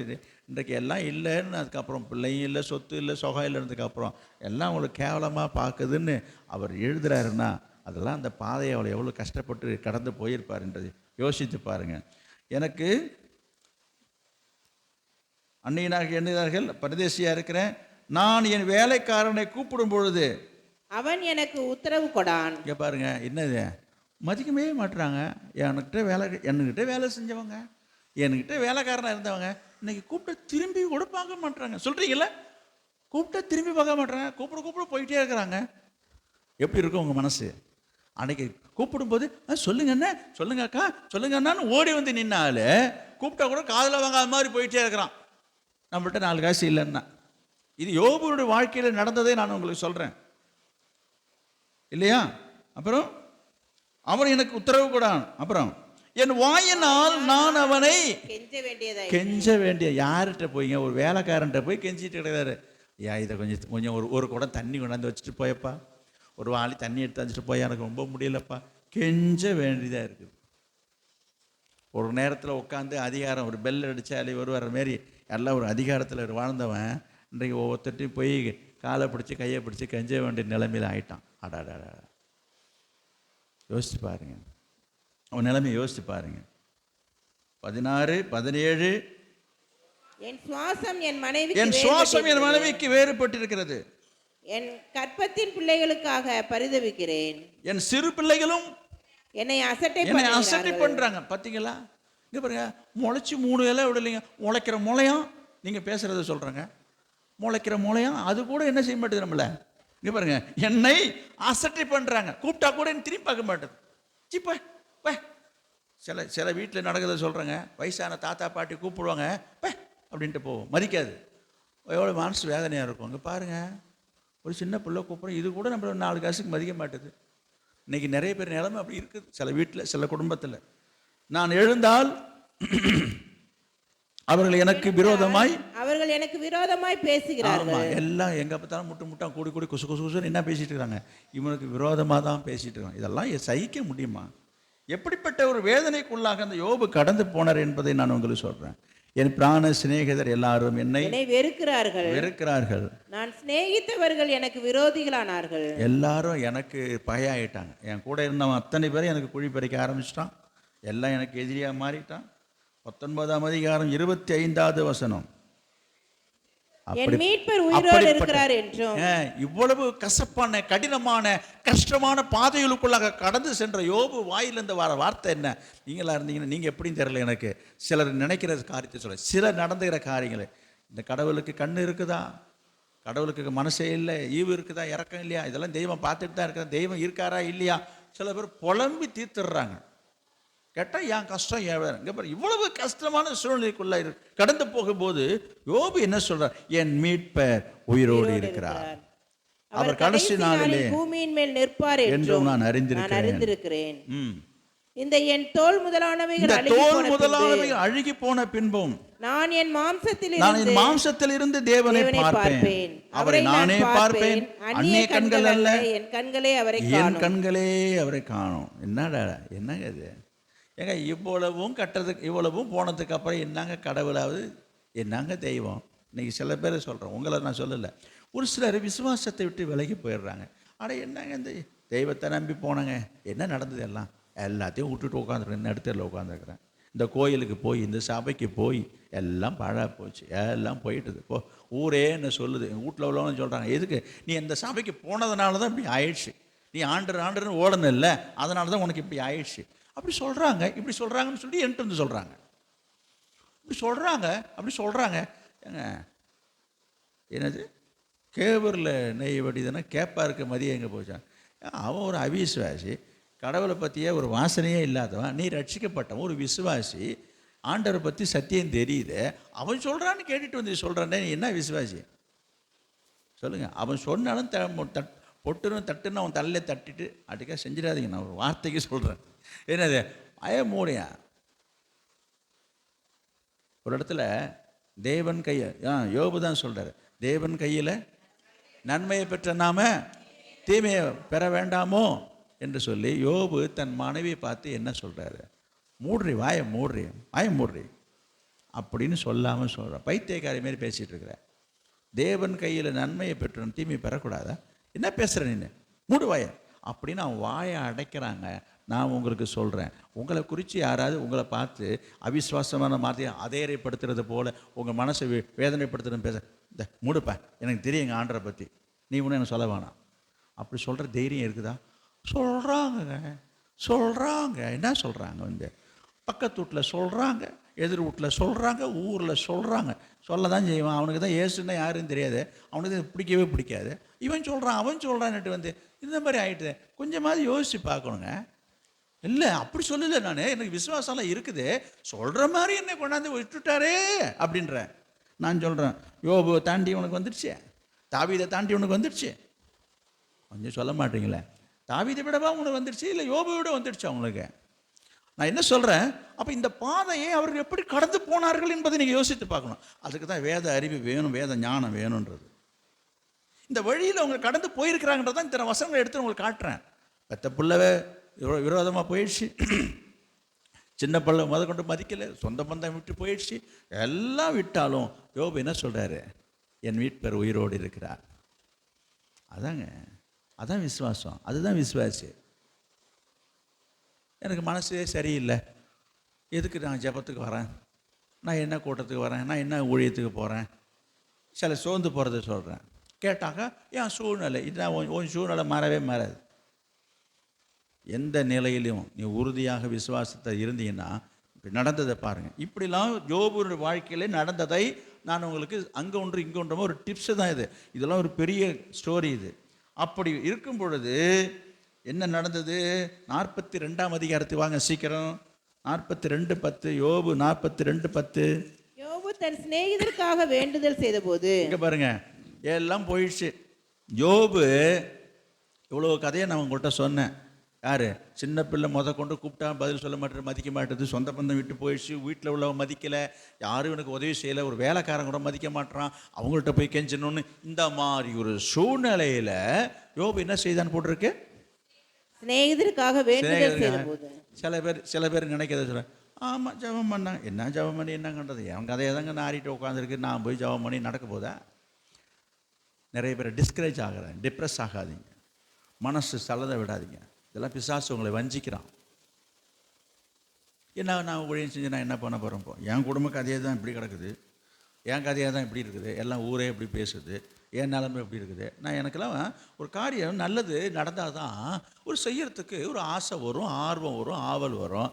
என் காரியம் இப்படி கிடக்குது, நீ ஊழியம் செய்யலாம் செஞ்ச ஊழியெல்லாம் செஞ்சு என்னத்தை கண்டோம், நம்ம என்ன சுகத்தை கண்டோம், என்ன பலனை கண்டோம்? நான் அப்படிலாம் ஓடா உழைச்சி, என்னங்க இது மாடா உழைச்சி ஓடா தெரிஞ்சேன்னா ஏதோ ஒன்று, இந்த மாதிரிலாம் நான் பட்டேன், கஷ்டப்பட்டேன், அப்படிப்பட்டேன் இப்படிப்பட்டேன், என்ன நடந்தது? ஆமாப்போ, இந்த மாதிரிலாம் சலிச்சிக்கிறது, சலிப்பாக பேசுறது கர்த்தருக்கு பிடிக்காது. நான் இருக்கிறத என்ன சொல்கிறேன், நான் சொல்கிறேன் யோபை விடவா.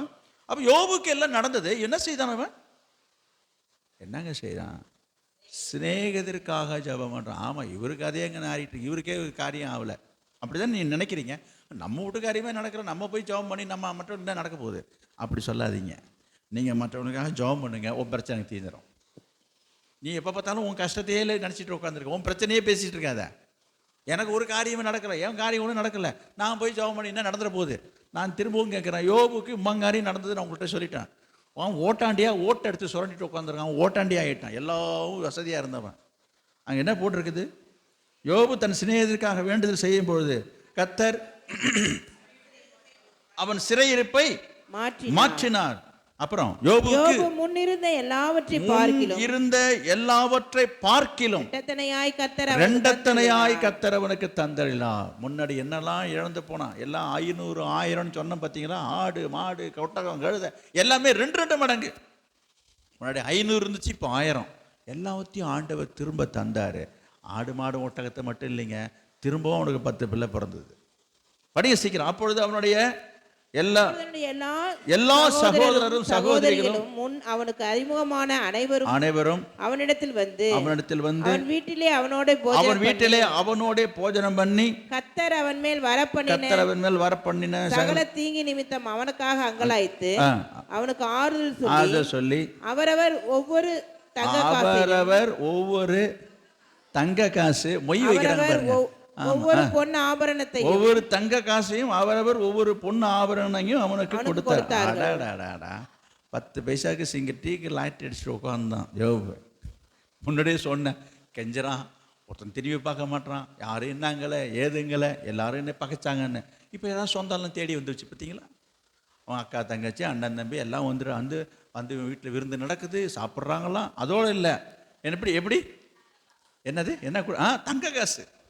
ஆமாம், பட்டம் கட்டுறது இது தங்க காசு மொய் வைக்கிறாங்க, எல்லாம் நகையாக பொண்ணாக வந்து வைக்கிறது பாருங்க. அடா என்ன ஒரு மாற்றம். நான் இந்த வார்த்தைக்கு வருகிறேன். என்னது? உன் தலையை உயர்த்தி உன்னை மறுபடியும் உன் நிலையிலே நிறுத்துவேன் என்று கர்த்தர் சொன்னார் இல்லையா? இந்த வார்த்தை யோபின் வாழ்க்கையிலே நடந்ததா நடக்கலையா? அதை தான் நான் சொன்னேன். தாவீது வாழ்க்கையில் நடந்தது, யோபின் வாழ்க்கையில் நடந்ததை நான் உங்களுக்கு சுட்டி காட்டுகிறேன். ஆனால் ஒன்றுங்க, இதை படிக்கும்போது கேட்கும்போது ரொம்ப சந்தோஷமாக தான் இருக்குது. ஆனால் அந்த பாதையில் அந்த வழியில் கடந்து போகும்போது அந்த வழி தெரியும். எது?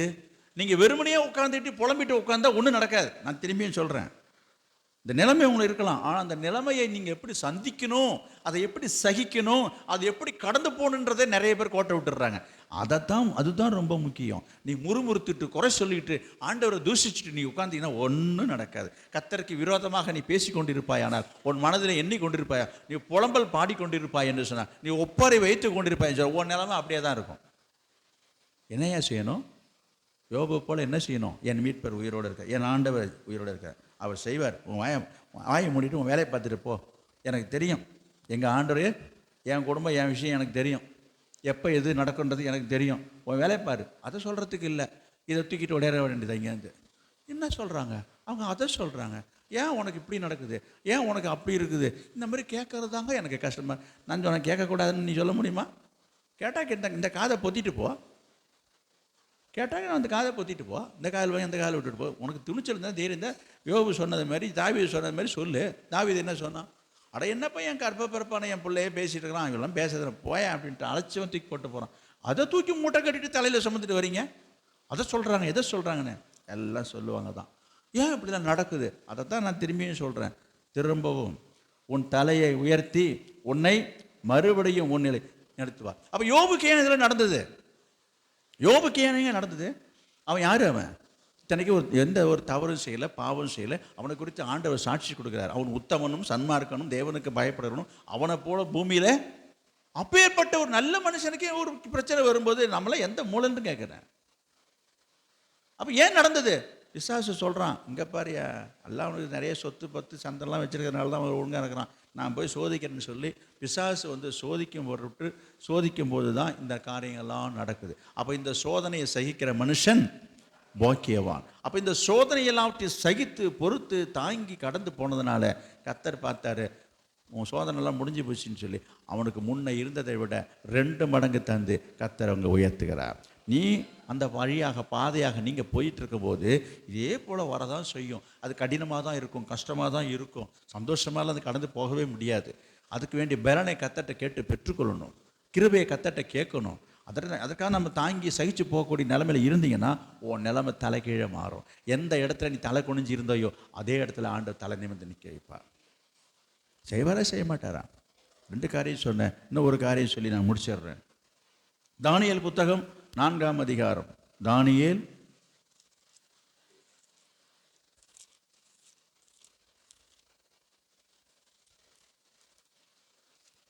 4ஆம் அதிகாரம் 29வது வசனம்.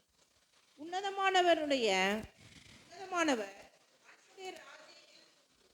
ஆளுகை செய்து தமக்கு சித்தமாயிருக்கிறவனுக்கு அதை கொடுக்கிறார் என்பதை நீர் அறிந்து கொள்ளும் மட்டும் 7 காலங்கள் உம்முடைய பேரில் கடந்து போக வேண்டும். ஏங்க, இதுவும் ஒரு பெரிய விஷயம். நேரம் கடந்து விட்டது. இதுலேருந்து நீங்கள் 37 வசனம் வரைக்கும் படிக்கணுமே. நீங்கள் குறிச்சு கொள்ளுங்க. அதோட குறிப்பை மட்டும் நான் சொல்லிட்டு போகிறேன். பாபிலோன் தேசத்தினுடைய ராஜாவாக இருந்தவர் தான் நேபுகாத் நேச்சார். இது ஒரு சரித்திரபூர்வமாக நடந்த ஒரு உண்மை சம்பவம். இந்த நேபுகாத் நேச்சார் தான் பாபிலோனுடைய தேசத்தில் இன்றைக்கும் உலக அதிசயங்களில் ஒன்றாக சொல்லப்படுகிறது தொங்கு தோட்டத்தை அமைத்தவர். இதெல்லாம் வரலாற்று பூர்வமான நடந்த சம்பவங்கள் எழுதப்பட்டிருக்கிற ஒரு காரியத்தை நான் உங்களுக்கு சொல்லிக் கொடுத்தேன். அந்த நேபுகாத் நேச்சாருடைய வாழ்க்கையிலே நடந்த ஒரு காரியம் என்ன என்று சொல்லி நீங்கள் பார்த்தீங்க சொன்னால், என்ன 30வது வசனத்தை பாருங்க. இது என் வல்லமையின் பராக்கிரமத்தினால் என் மகிமை பிரதாபத்துக்கென்று ராஜ்யத்துக்கு அரண்மனையாக நான் கட்டின மகா பாபிலோன் அல்லவா என்று சொன்னான். இந்த வார்த்தை ராஜாவின் வாயில் இருக்கும்போதே வானத்திலிருந்து ஒரு சத்தம் உண்டாகி, ராஜாவாகிய நேபுகாத் நேச்சாரே, ராஜ்யபாரம் உன்னை விட்டு நீங்கிற்று. சும்மா ஒரு வாயால சொன்னதுங்க. நீ சொல்றீங்களா, நாங்கள் ஒரு பேச்சுக்கு சொன்னங்க அப்படி சொல்றீங்களே. ஐயா, நீ ஒரு பேச்சுக்கு சொன்னாலும் சரி, நீ 2 பேச்சுக்கு சொன்னாலும் சரி, உன் மனசில் வார்த்தை ஒன்று வந்துட்டாலே போதும். ஞாபகம் வச்சிங்க. சில பேர் நினைக்கிறாங்க, நான் ஒரு வார்த்தைக்கு சொன்னேன். சில பேர் இன்னும் தப்பிக்கிறதுக்காக நான் சும்மா சொல்கிறதுன்னு சொல்லிட்டு நான் சும்மா சொன்னேன், நான் விளையாட்டுக்கு சொன்னேன். நீ எந்த காரியத்தை விளையாட்டுக்கு சொல்கிறது? இதை மாற்றி மழுப்புறது. இது பாருங்க, நீ மனுஷன்கிட்ட வேணால் சமாளித்து நீ மழுப்பு எல்லாம் அதை மாற்றிக்கலாம். இதெல்லாம் நான் விளையாட்டு சொன்னேன். கர்த்தருக்கு எல்லாம் தெரியும். இங்கே பார்க்குறோம், இங்கே ராஜா என்ன சொல்கிறாரு? நான் கட்டின மகாபாலிபன் அப்படி சொல்லி வாயை மூடலை. அங்கேருந்து ஒரு சத்தம் வந்தது. என்ன? ஓஹோ, நீ கட்டினரா? ஐயோ, நீ கட்டினியாப்பா, பாருப்பா, உன் நிலைமையை பாருன்னு சொல்லி அந்த நிமிஷமே அவனுடைய ராஜ்யபாரம் அவனை விட்டு போயிடுச்சு. ஆண்டவர் தூக்கிட்டார். என்ன நடந்தது பாருங்க. மனுஷர் என்று தள்ளப்படுவாய், வெளியின் மிருகங்களோடு சஞ்சரிப்பாய், மாடுகளைப் போல புல்லை மேய்வாய். இப்படியே உன்னதமானவர் மனுஷனுடைய ராஜ்யத்தின் ஆளுகை செய்து தமக்கு சித்தமாயிருக்கிறவனுக்கு அதை கொடுக்கிறார். 33க்கு பாருங்க. அந்த நேரமே இந்த வார்த்தை நேபுகாத்நேச்சார் நிறைவேறிற்று. சொன்ன உடனே சத்தம் கேட்குது பரலோகத்திலிருந்து. அந்த சத்தம் குரல் கேட்டது அந்த நிமிஷமே நேபுகாத்தினோட நிலைமை மாறிவிட்டது. என்னாச்சு? மனுஷர் என்று தள்ளப்பட்டு மாடுகளைப் போல புல்லை மேய்கிறான். அவனுடைய தலைமயிறு கழுகுடைய இறகுகளைப் போலவும் அவனுடைய நகங்கள் பட்சிகளுடைய நகங்களைப் போலவும் வளரும் மட்டும் அவன் சரீரம் ஆகாயத்து பணியிலே கவனிங்க, நனைந்தது. என்னாச்சு? போச்சுங்க, ராஜ பதவி போயிடுச்சு. திடீர்னு ஆண்டவர் அந்த பதவியிலேருந்து அவனுக்கு தள்ளிட்டார். ஏன் தள்ளினார்? எல்லாம் வாயால் கெட்டு போனதுதான், வார்த்தையால் வந்தது தான். தெரியுதா உங்களுக்கு? வார்த்தையால் வந்ததுங்க. ஆனால் அந்த பெருமை, நான் சொல்ல வர்றது, ரொம்ப ஜாக்கிரதையாக இருக்கணும். உங்களுடைய சூழ்நிலைகள் எதுவாக இருந்தாலும் சரி, உங்களுடைய நிலைமையை தக்க வைத்து கொள்ள, உன்னுடைய வாழ்வாதாரத்தை, உன்னுடைய வசதிகளை, உன்னுடைய செல்வாக்கை, உன்னுடைய செல்வத்தை, உன்னுடைய சொத்து பந்து எதுவாக இருந்தாலும் கர்த்தர் கொடுத்தது என்பதை மறந்து போகாதீங்க. இன்றைக்கு எல்லாமே நம்ம கர்த்தர்ட்டேருந்து வந்துட்டு, கர்த்தர்ட்டேருந்து வாங்கி, கர்த்தர்ட்டேருந்து வந்ததுன்றதை மறந்துட்டு, இனிமேல் எல்லாம் என்னால் வந்ததுன்ற மாதிரியும், நான் சம்பாதித்தேன், இது என் சொந்த பலனு, என் சொந்த காசு, என் சொந்த உழைப்பில் வந்தது, நான் இயேசுநாதர் கொண்டாந்து எனக்கு எங்கே கொடுத்தாரு, இந்த மாதிரிலாம் இடக்க முடக்காலாம் பேசாதீங்க. நீங்கள் பேசுகிறீங்கன்னு சொல்ல, சிலருடைய மனதில் நினைகள் அப்படி இருக்குது. அவராக கொடுத்தாரு, நான் போய் வேர்வை சிந்தி, நான் ரத்த வேர்வை சிந்தி நான் உழைச்சி சம்பாரித்தேன். எப்போ வந்தார்? நான் எருசலேமிலேருந்து இஸ்ரேலேருந்து வந்து கொடுத்துட்டு போனார் அவர், நோட்டை அடித்து. சும்மா ஏதாவது பேசிகிட்டு இருப்பாங்க. இப்படிலாம் சில பேர் நினைக்கிறாங்கன்னு சொல்கிறேன். உங்களை நான் சொல்லலை. இந்த மாதிரி எண்ணங்கள் உங்களை பாதிக்கக்கூடாது. உங்களை இந்த மாதிரிலாம் இடக்க முடக்கமாக உங்கள்கிட்ட பேசுவார். நான் வேலைக்கு போனேன், என் திறமையை வச்சு, என் அறிவை வச்சு, என்னுடைய புத்திசாலித்தனத்தை வச்சு நான் உழைச்சி, நான் சம்பாதிச்சு, இன்னைக்கு நான் வளர்ந்து நான் பெரிய ஆளாக இருக்கிறேன், தெரியுமா? இந்த மாதிரி நீ நினச்சின்னா அந்த நிமிஷமே போச்சு. நேபுகாத்நேச்சார் என்ன சொன்னார்? நான் தானே கட்டினேன்னு. நான் சொல்கிறேன், நிஜமாக அவர் தான் கட்டினார். என்ன கத்தரை வந்து கட்டினார் சொல்லுங்கள். அவர் என்ன கல் எடுத்து வச்சு, கரணை எடுத்து பிடிச்சி கட்டினாரு? இன்றைக்கி சில பேர் அப்படி நினைக்கிறாங்க. நான் சொல்கிறேன், கத்தர் வீட்டை கட்டாராகில் அப்படின்னு போட்டிருக்கு, வசனம் இருக்குது. நீ எத்தனை சித்தாலை வச்சு கட்டு, நீ எத்தனை கொத்தனாரை வச்சு கட்டு, நீ எம்பம்பரை ஆளாக இருக்கலாம். கத்தர் வீட்டாய் கட்டாராகில் கட்டுன பிரயாசம் விருதா. அவர் நினைச்சாருன்னா ஒரு நிமிஷத்தில், ஒரு நொடி பொழுதில் எல்லாமே பொடி பொடி ஆகிடும். உண்டா இல்லையா? நடக்குதா இல்லையா? இப்போ பாருங்கள், சமீபத்தில் நீங்கள் பார்த்துருக்கலாம், எங்கேயோ ஒரு இடத்துல நான் பார்த்தேன் யூடியூப்பில், அப்படியே அந்த கட்டடம் அப்படியே சாயுது. புதுசாக கட்டடம் தான். யாராவது நீங்கள் பார்த்துருப்பீங்க. சமீபத்தில் 2-3 மாதத்துக்கு முன்னாடி ஏதோ ஒரு கரை ஓரமாக கட்டியிருக்காங்க. தண்ணி அதிகமாக போய் அப்படியே இழுத்துட்டு வந்து அது யாரோ ஒருத்தன் வீடியோ எடுத்துருக்குறாங்க. அப்படியே அதை என்ன சொல்லி அழுகுறாங்கன்னா, கடன் வாங்கி கஷ்டப்பட்டு கட்டினேனே, இப்படி ஆயிடுச்சேன்றாங்க. அப்படியே சாஞ்சு போயிடுச்சு. கேள்விப்பட்டிருக்கீங்களா? அதை நான் சொல்கிறது தெரியுமா உங்களுக்கு? எதுக்கு சொல்ல வரேன்? அப்போ என்னது, நீ தான் கட்டின, யாரும் இல்லைன்னா பார்த்து கட்டணும், ரைட்டு. ஒரு நிமிஷத்தில் போயிடுச்சே. அதனால் நம்ம ரொம்ப ஜாக்கிரதையாக இருக்கணும். அது சொல்ல வந்தது, ரொம்ப கவனமாக இருக்கணும், கர்த்தருக்கு பயந்து இருக்கணும்னு நான் சொல்ல வரேன். இன்றைக்கி வாழ்வு வந்துடுச்சுன்றதுக்காக நம்ம பேசக்கூடாது. இன்றைக்கி நம்ம ஒரு நல்ல நிலையில் வந்துட்டுன்றதுக்காக நம்ம பேசக்கூடாது. நீ எந்த நிலையில் இருந்தாலும் சரி, வந்த நிலையை மறந்துடாத அப்படின்னு சொல்லுவோம். அதுபோல் நம்ம அப்படி சொல்லக்கூடாது. நான் அடிக்கடி எல்லா வீட்லேயும் இந்த ஜெபத்துக்கு போகும்போது சொல்கிற ஒரு வார்த்தையை நான் உங்களுக்கு ஞாபகப்படுத்துகிறேன். உபாகமும்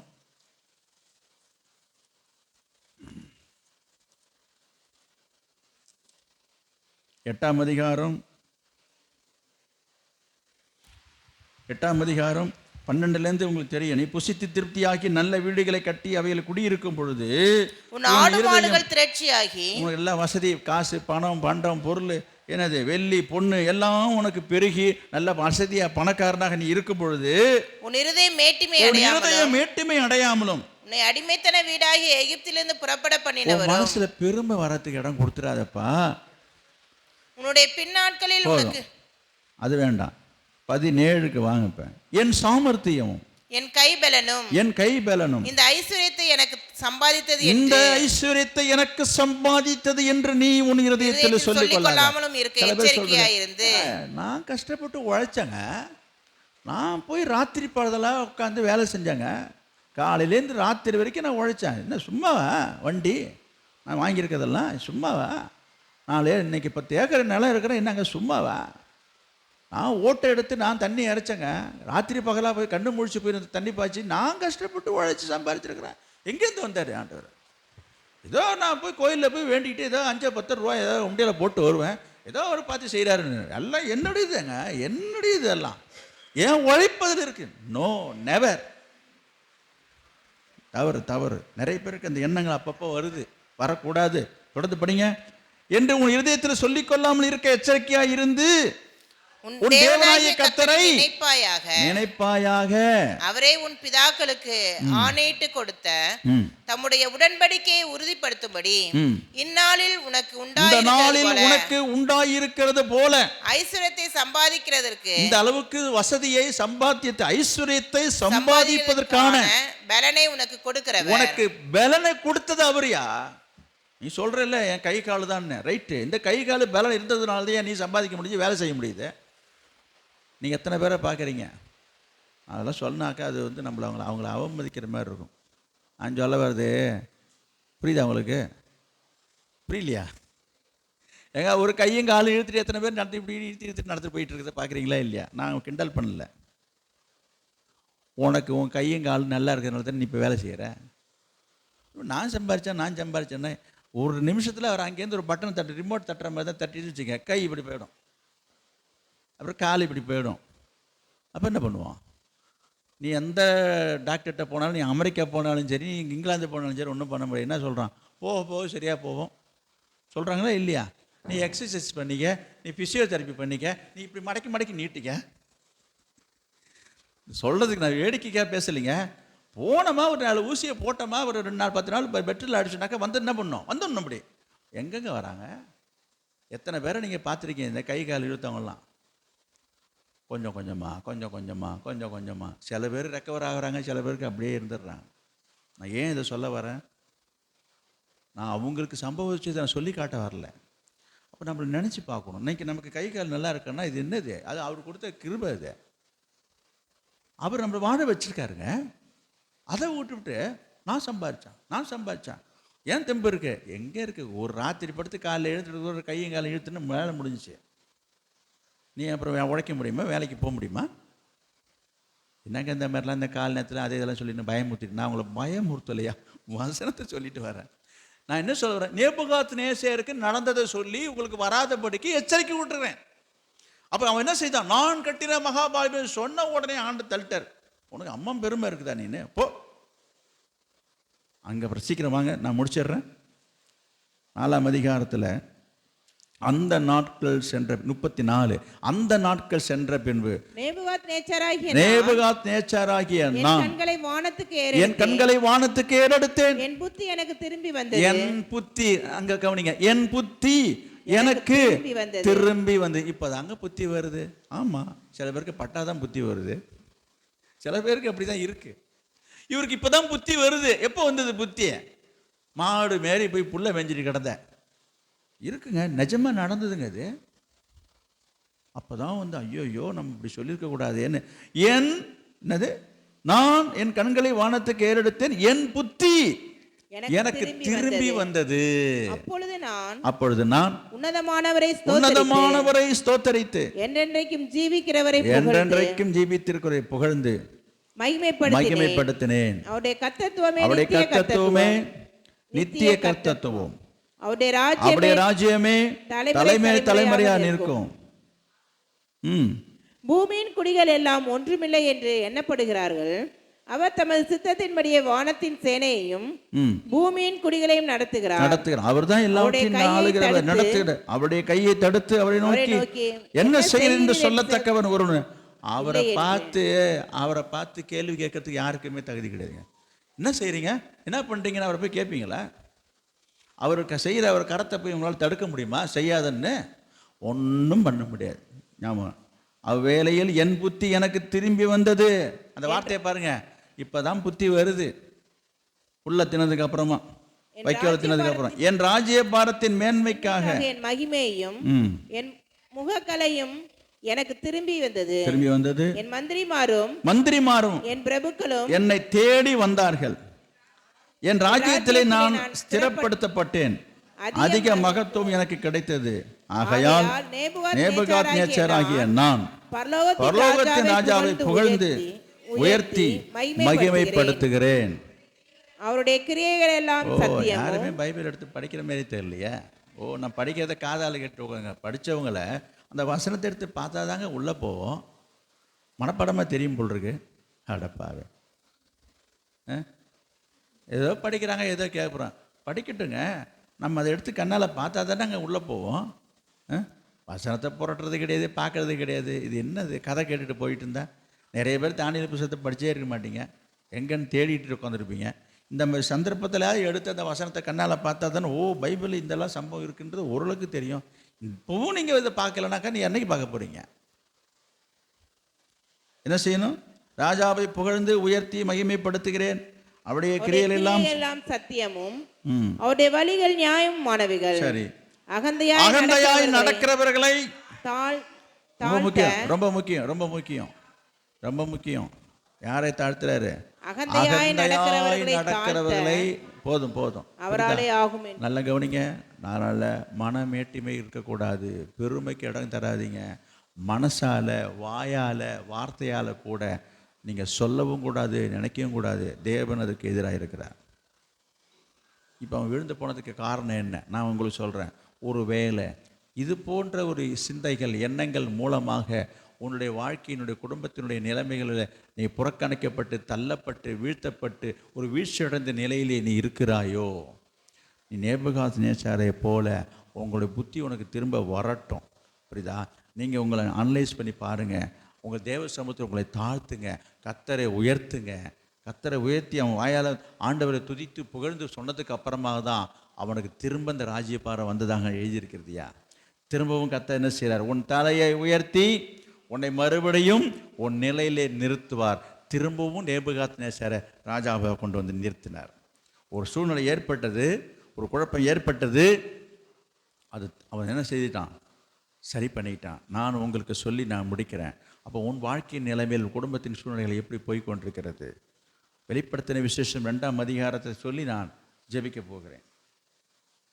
வெளிப்படுத்தின விசேஷம் 2ஆம் அதிகாரம்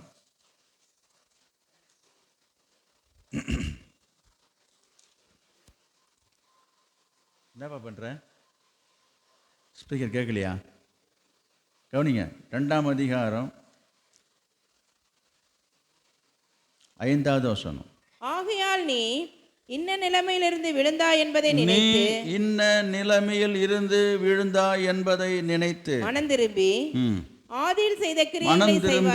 ஆதியிலே செய்த கிரியைகளை செய்வாயாக. இல்லாவிட்டால் நான் சீக்கிரமாய் உன்னிடத்தில் வந்து நீ மனம் திரும்பாத பட்சத்தில் உன் விளக்கு தண்டை அதனிடத்தில் நின்று நீக்கி விடுவேன்.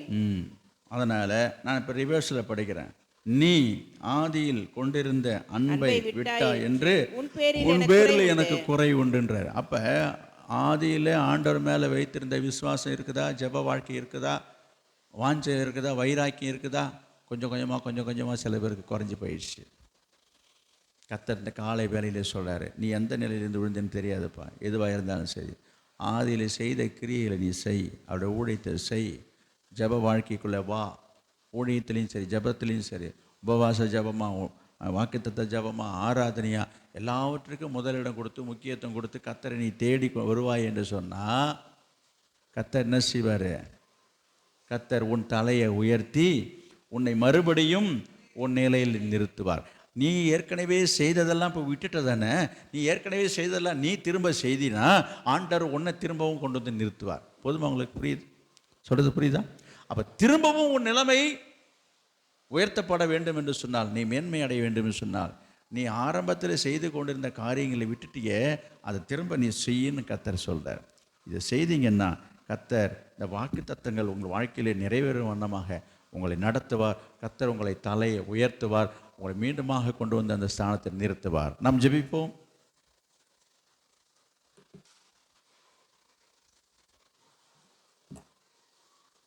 Praise the Lord.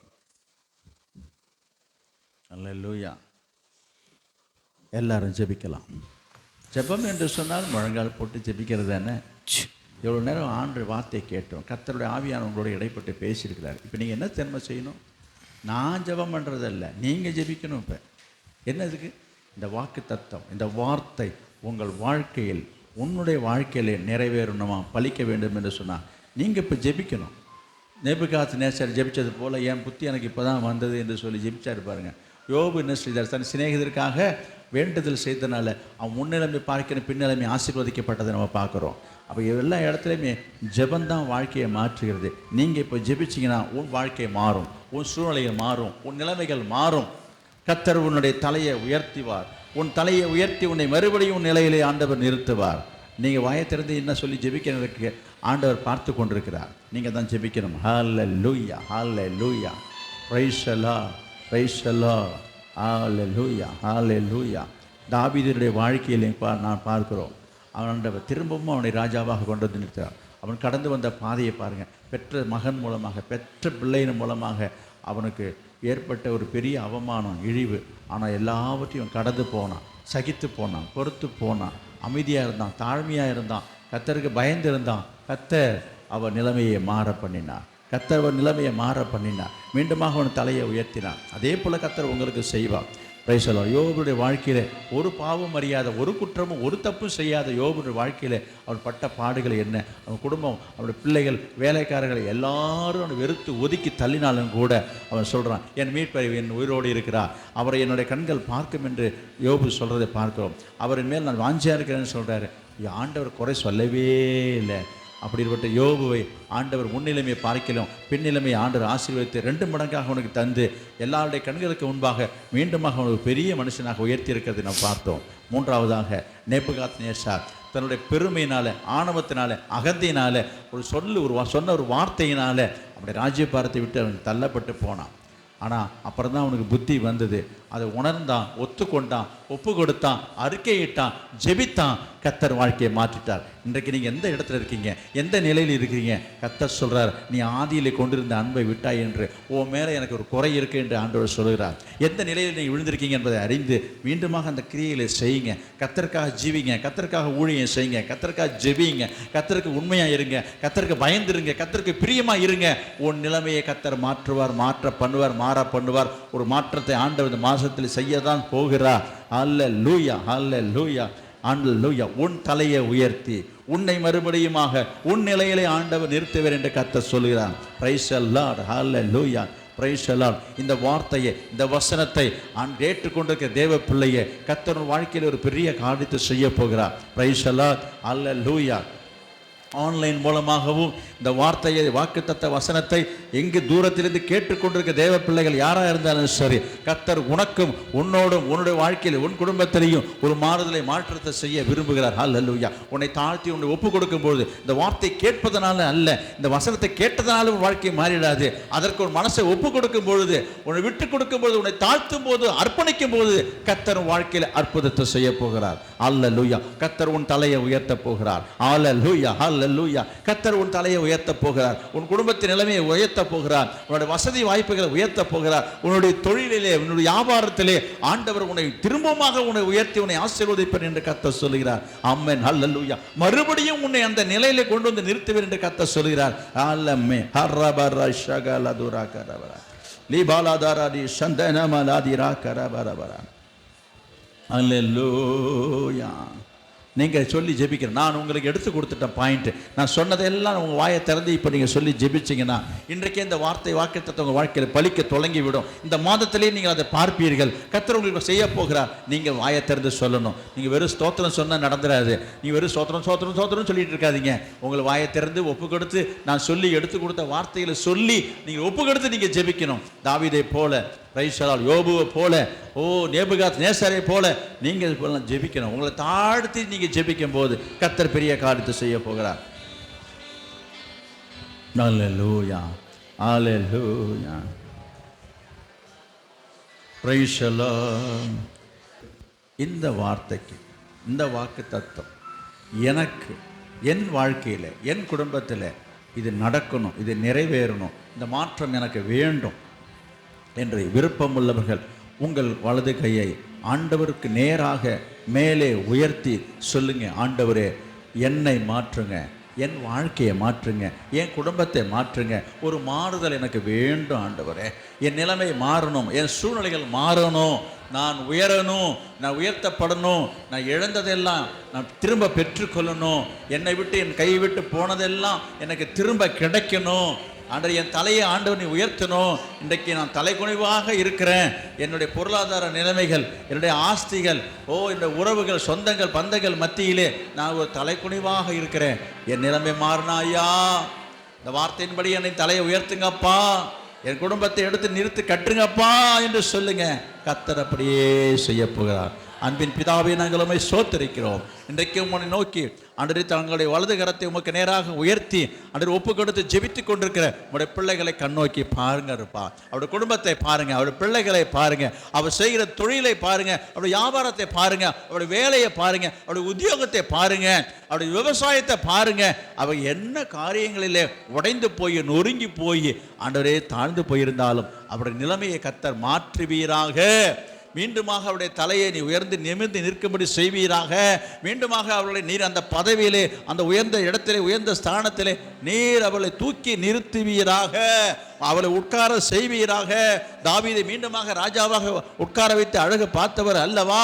ஆண்டவரே, இந்த பானபாத்திரக்காரனை திரும்பவுமாக அந்த பதவியை தந்து அவனை நிலைநிற்றீர் அல்லவா? ஆண்டவரே உமக்கு ஸ்தோத்திரம். அப்படியே நீ செய்யுங்கப்பா. யோபுக்கு அவன் இழந்து போனதெல்லாம் திரும்ப 2 மடங்காக தந்ததை பார்க்குறோம். நம்முடைய பிள்ளைகள் எந்தெந்த காரியங்களில் அவள் இழந்தார்களோ, எதெல்லாம் இழந்து விட்டு போனார்களோ, அதெல்லாம் திரும்ப 2 மடங்காக பெற்றுக்கொள்ள ஆண்டவர் நீ கிருபை செய்யுங்கப்பா. கிருபை செய்யுங்க, கிருபை செய்யுங்க.